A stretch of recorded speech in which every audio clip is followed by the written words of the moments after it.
बहुत बार बच्चे एक सवाल पूछते हैं कि मैम हमने साइन थीटा कॉस थीटा हम पढ़ तो रहे हैं लेकिन इसका यूज़ क्या है आगे हमें पता नहीं है। बहुत सारी वीडियोस में रील्स में भी देखने को मिलता है कि लोग इस पे जोक बना रहे हैं कि साइन थीटा कॉस थीटा पढ़ा था, अब उसका क्या यूज़ है हमें समझ नहीं आ रहा। तो ये एक बहुत ही कॉमन सा क्वेश्चन है, नहीं हम समझ पाते कि इसका रियल लाइफ में या हमारे फ्यूचर में क्या यूज़ है। तो इसी चीज़ को डिस्कस करने के लिए मैंने ये वीडियो बनाया है। आपका जो भी ये जो क्वेश्चन है इसका आंसर देने के लिए कि सबसे पहले तो इंटर लेवल पे हम लोग जो ट्रिग्नोमेट्री पढ़ते हैं, कैलकुलस पढ़ते हैं, वो हमारा बेस होता है। वो इसलिए में पढ़ाया जाता है कि हमारा बेस स्ट्रॉन्ग हो जाए।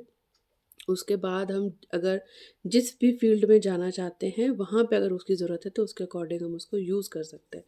तो ट्रिग्नोमेट्री और कैलकुलस में हमको बेसिक चीज़ें उसकी पढ़ा दी जाती है ताकि हमारा बेस हमारा स्ट्रॉन्ग हो जाए।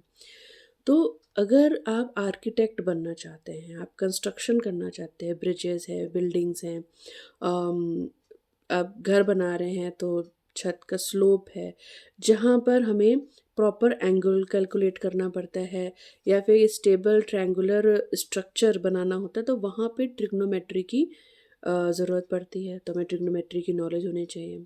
नेविगेशन में जैसे जो एरोप्लेन में यूज़ होता है और ये शिप्स में यूज़ होता है, जीपीएस का हम यूज़ करते हैं, तो जीपीएस सिस्टम जो है वो ट्रायंगुलेशन मेथड में जीपीएस में यूज़ होता है। तो उसमें यानी कि ट्रिग्नोमेट्री की ही हेल्प से हम उसको यूज़ कर सकते हैं।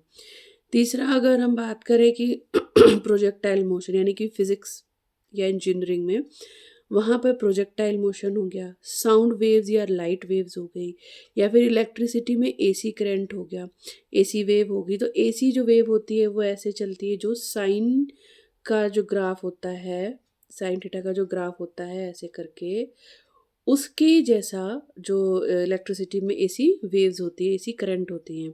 तो वहाँ पे ट्रिग्नोमेट्री का यूज़ हो गया। गेमिंग में अगर आप अपना करियर बनाना चाहते हैं, एनिमेशन करना चाहते हैं, तो वहाँ पे भी ट्रिग्नोमेट्री यूज़ होती है।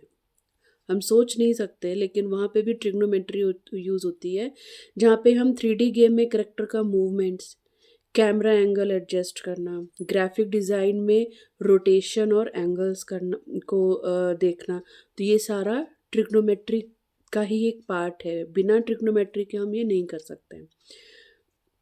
दूसरा एस्ट्रोनॉमी में जहाँ प्लैनेट्स और स्टार्स की डिस्टेंस को मेज़र करा जाता है, सैटेलाइट पोजीशनिंग में भी ट्रिग्नोमेट्री का ही यूज़ होता है। जो सैटेलाइट हम यहाँ से भेजते हैं तो उसकी पोजीशन क्या होगी वहाँ जाके, तो ये भी एक ट्रिग्नोमेट्री की ही हेल्प से हम कर सकते हैं। तो अगर ट्रिग्नोमेट्री की बेसिक नॉलेज हमको नहीं है, अगर ट्रिग्नोमेट्री के बारे में हम कुछ नहीं जानते, तो हम इन अलग अलग जो मैंने अभी बताए हैं आपको, आर्किटेक्ट बनना है, गेमिंग, एनिमेशन, पायलट बनना है, या शिप वगैरह में अगर आप नेवी में हैं तो वहाँ पर इसकी ज़रूरत पड़ती है। तो उसके लिए आपको ट्रिग्नोमेट्री की नॉलेज होना बहुत ज़रूरी है। और डेली लाइफ में हाइट और डिस्टेंस मेज़र करने के लिए भी हम ट्रिग्नोमेट्री का यूज़ करते हैं। अब बहुत सारे वर्ड प्रॉब्लम्स आपने करे होंगे जिसमें बताते हैं कि एक आदमी खड़ा है, सामने एक बिल्डिंग है, वो उसको देख रहा है 45 डिग्री के एंगल पे, अगर इतनी डिस्टेंस पे वो खड़ा है तो उस बिल्डिंग की हाइट क्या है। तो सिंपल हम उसमें राइट एंगल ट्रायंगल में टेन थीटा का फॉर्मूला लगा के हम उसको निकाल सकते हैं इजीली, है ना। तो ट्रिग्नोमेट्री का ये यूज़ है हमारी लाइफ में। तो अब आप जब भी इनमें से कोई करियर चूज़ करें, आप बनना चाहते हैं, आर्किटेक्ट बनना चाहते हैं कि या गेमिंग में आप जाना चाहते हैं, एनिमेशन करना चाहते हैं, या आप पायलट बनना चाहते हैं, नेवी में जाना चाहते हैं, तो ट्रिग्नोमेट्री को बहुत अच्छे से पढ़िए कि trigonometry is the base of all these careers. तो आई होप आपका ये जो क्वेश्चन है इसका जवाब आपको मिल गया होगा।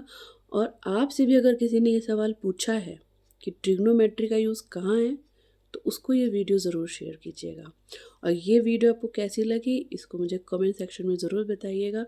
अच्छी लगी है तो मुझे फॉलो कीजिए, मेरे चैनल को सब्सक्राइब कीजिए। Thank you.